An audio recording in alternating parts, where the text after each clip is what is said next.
सबसे पहले हम कैल्शियोटोनिन के बारे में समझ लेते हैं। कैल्शियोटोनिन एक टाइप का पॉलीपेप्टाइड हार्मोन होता है। हमारे बॉडी के अंदर जो थायराइड ग्लैंड है, इसी थायराइड ग्लैंड के अंदर पैराफॉलिकुलर सेल्स होते हैं, जिनको हम सी सेल्स भी बोलते हैं। इसी पैराफॉलिकुलर सेल्स के अंदर से कैल्शियोटोनिन रिलीज होता है। कैल्शियोटोनिन हमारे बॉडी के अंदर पैराथायराइड हार्मोन को ब्लॉक करता है, जिसके वजह से हमारे ब्लड के अंदर बढ़ा हुआ कैल्शियम का लेवल धीरे धीरे रिड्यूस होना चालू हो जाता है एंड कैल्शियम का लेवल हमारे ब्लड के अंदर अच्छे तरीके से मेंटेन रहता है। सो ये तो था एकदम शॉर्ट इंट्रोडक्शन अबाउट कैल्शियोटोनिन। होप आपको अच्छे तरीके से समझ गया होगा। नेक्स्ट हम फिजियोलॉजिकल रोल ऑफ कैल्शियोटोनिन के बारे में समझ लेते हैं, यानी कि कैल्शियोटोनिन हमारे बॉडी के अंदर कौन कौन से इम्पोर्टेंट फंक्शन दिखाता है एंड इनका कौन कौन से इम्पोर्टेंट रोल होता है, इसके बारे में समझ लेते हैं। सबसे पहला है calcium regulation. Calcitonin helps to regulate blood calcium levels by reducing calcium release from bones.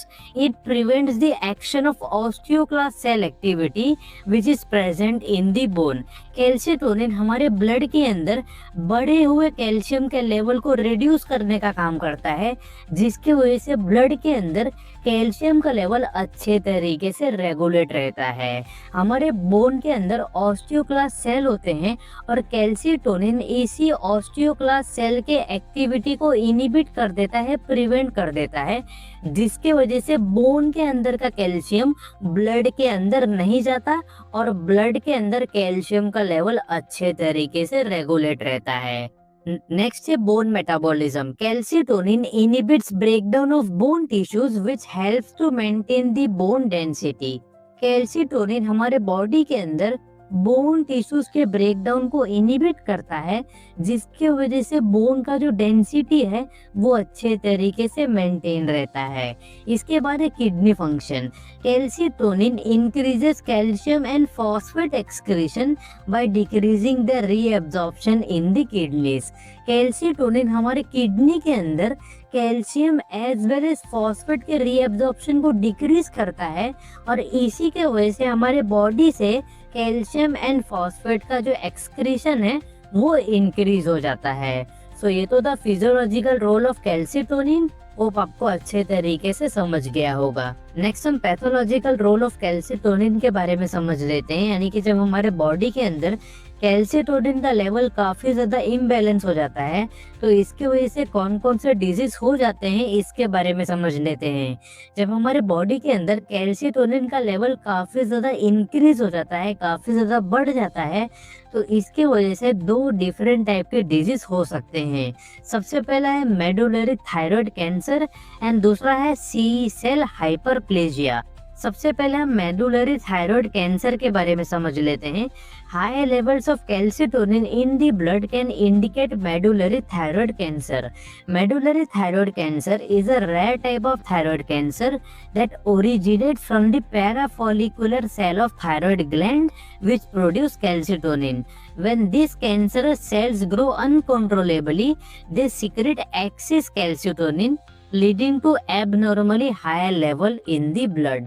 जब हमारे ब्लड के अंदर कैल्शियोटोनिन का लेवल काफी ज्यादा इंक्रीज हो जाता है तो ये इंडिकेट करता है मेडुलरी थायराइड कैंसर की तरफ। मेडुलरी थायराइड कैंसर एक रेयर टाइप का थायराइड कैंसर है जिसके अंदर हमारे थायराइड ग्लैंड का जो पैराफॉलिकुलर सेल होता है वो अनकंट्रोल तरीके से ग्रो होने लगता है और जब ये अनकंट्रोल तरीके से ग्रो होता है तो इसके अंदर से काफी ज्यादा अमाउंट में कैल्शियोटोनिन रिलीज होता है और जब ज्यादा अमाउंट पे कैल्शियोटोनिन रिलीज होगा तो हमारे ब्लड के अंदर भी कैल्शियोटोनिन का लेवल काफी ज्यादा इंक्रीज हो जाता है, जो इंडिकेट करता है मेडुलरी थायराइड कैंसर की तरफ। नेक्स्ट है C cell hyperplasia. C cell hyperplasia is a condition in which the C cells of the thyroid gland multiply abnormally. This excessive growth leads to increased calcitonin production. However, in some cases, untreated C-cell hyperplasia can progress to medullary thyroid cancer. जब हमारे thyroid gland के अंदर जो सी sales होते हैं, ये सी sales abnormal तरीके से मल्टीप्लाई होने लगते हैं, तो इसी के वजह से सी सेल्स हाइपरप्लेजिया डिजीज हो जाता है। सी सेल हाइपरप्लेजिया के वजह से हमारे बॉडी के अंदर कैल्सिटोनिन का प्रोडक्शन काफ़ी ज़्यादा इंक्रीज हो जाता है और हमारे ब्लड के अंदर कैल्सिटोनिन का लेवल काफ़ी ज़्यादा इंक्रीज हो जाता है।